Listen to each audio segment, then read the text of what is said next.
Tonight, you're going to leave this world, not metaphorically, not poetically.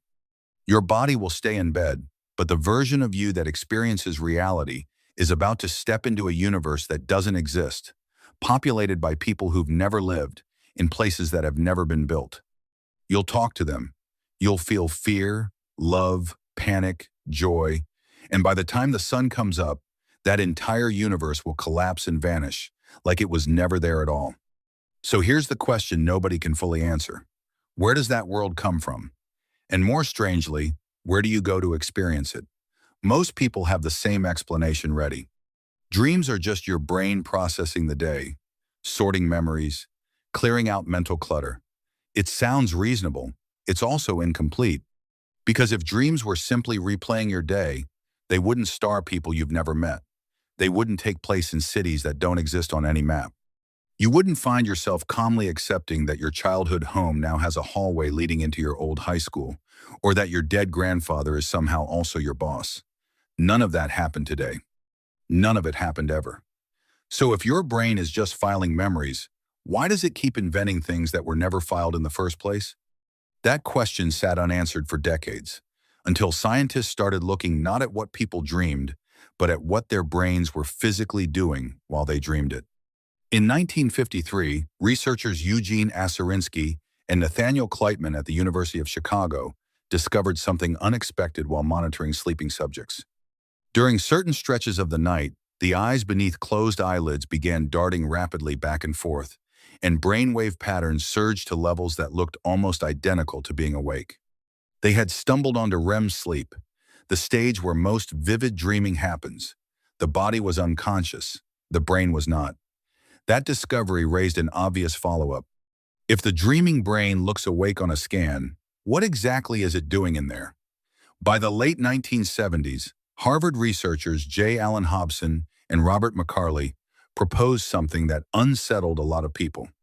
Dreams, they argued, aren't messages from your subconscious. They're not symbolic riddles waiting to be decoded. According to their activation synthesis hypothesis, dreams are your brain's attempt to make sense of essentially random electrical signals firing up from the brainstem during sleep. The cortex, the part of you that builds stories and meaning, takes that chaotic noise and improvises a narrative around it in real time. You're not having a dream. You're watching your own brain narrate static. But that explanation created a new mystery. If dreams are just improvised stories built from noise, why do certain themes show up again and again in people who've never met across completely different cultures? Falling, being chased, showing up somewhere without your clothes, teeth crumbling in your mouth. Random noise shouldn't produce that kind of consistency. The next clue came from brain imaging.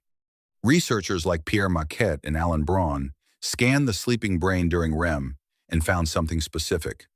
The amygdala, the brain's threat and emotion center, lights up dramatically. Meanwhile, the dorsolateral prefrontal cortex, the region responsible for logic, planning, and self-control, goes almost completely quiet. That single fact changes everything about what a dream actually is. It means your dreaming brain is running on raw emotion with almost no rational oversight. That's why you can be calmly having a conversation with your childhood best friend, then suddenly accept, without question, that you're now being chased through a building that's also somehow your school. The part of your brain that would normally say, "This doesn't make sense," has been switched off. You're not gullible in your dreams. You're neurologically incapable of doubting them. And this isn't just a curiosity about how dreams feel strange. It tells you something about what dreaming might actually be for. Sleep researcher Antti Revonsuo proposed an idea called threat simulation theory. Across evolutionary history, brains that could rehearse danger, being chased, attacked, threatened, without facing real consequences, may have had a survival advantage. Your nightmares might not be malfunctions. They might be an ancient training simulator, quietly running scenarios so the waking brain reacts faster when it actually matters. Sleep scientist Matthew Walker's research adds another layer. REM sleep appears to help the brain process emotional memories, stripping away some of the raw distress attached to them while keeping the information intact. Which means the dreams you don't remember tomorrow morning may still be doing something tonight, quietly recalibrating how you'll feel about today once you wake up. So the dreaming brain isn't resting. It's simulating danger, reprocessing emotion, and improvising a storyline almost entirely without your permission, which leads to the strangest part of all. Occasionally, the prefrontal cortex flickers back on mid-dream. Researcher Stephen LaBerge documented this phenomenon as lucid dreaming, the rare state where you suddenly realize, inside the dream, that none of it is real. For a moment, the architect and the character merge. You become aware that you built this entire world, the people, the physics, the fear, out of nothing but your own neurons. And that's the question worth sitting with. Every night, your brain constructs a fully immersive reality with no outside input at all, no camera, no internet, no external world feeding it information. Just neurons talking to each other in the dark, convincing themselves that what they're generating is real.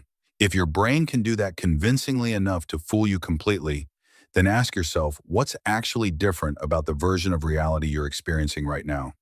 You're trusting that this world is real because it feels real, continuous, and consistent. But your sleeping brain produces that exact same feeling every single night out of nothing. You don't go anywhere when you dream. There's no other place, no separate realm waiting on the other side of sleep. You stay exactly where you are. The world goes somewhere. It gets built around you, scene by scene, out of memory fragments, raw emotion, and a narrator that never stops working, even when you're not awake to hear it. And maybe that's the part that should actually keep you up at night. Not that your brain creates an entire universe while you sleep, but that it's doing the exact same thing right now and calling it reality.